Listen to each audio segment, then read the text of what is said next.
பழக்கம் 25. சாப்பாட்டில் பூச்சிக்கொல்லி வேணாமே. நம்ம சாப்பிட்ற காய்கறி பழங்களில் அடிக்கிற பூச்சிக்கொல்லி மருந்து மெதுவாக உங்கள் உடம்புக்குள்ளே போய் காலப்போக்கில் பெரிய ஆரோக்கிய பிரச்சனைகளை உண்டு பண்ணும். அதனால் எதையும் சாப்பிட்றதுக்கு முன்னாடி அதை சரியாக கழுவுறது ரொம்ப முக்கியம். இதோ அதை செய்ய ஒரு சிம்பிள் வழி. Baking soda magic. ஒரு பாத்திரத்தில் தண்ணி எடுத்துக்கோங்க.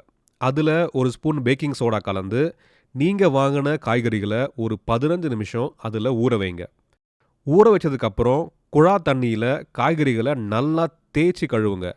அப்போ தான் மேலே ஒட்டிட்டு இருக்கிற மருந்து எல்லாம் போகும். வினிகர் போதுமா? சில பேர் வினிகர் கலந்து கழுவுவாங்க. அது ஓரளவுக்கு அழுக்க நீக்குமே தவிர பூச்சிக்கொல்லி மருந்துகளை முழுசாக போக்காது. அதனால் பேக்கிங் சோடா தான் பெஸ்ட். இதை இன்னைக்கே ஆரம்பிங்க. உங்கள் ஒவ்வொரு வேளை சாப்பாடும் சுத்தமாக இருந்தால் உங்கள் ஆரோக்கியம் தானாக சூப்பராக இருக்கும்.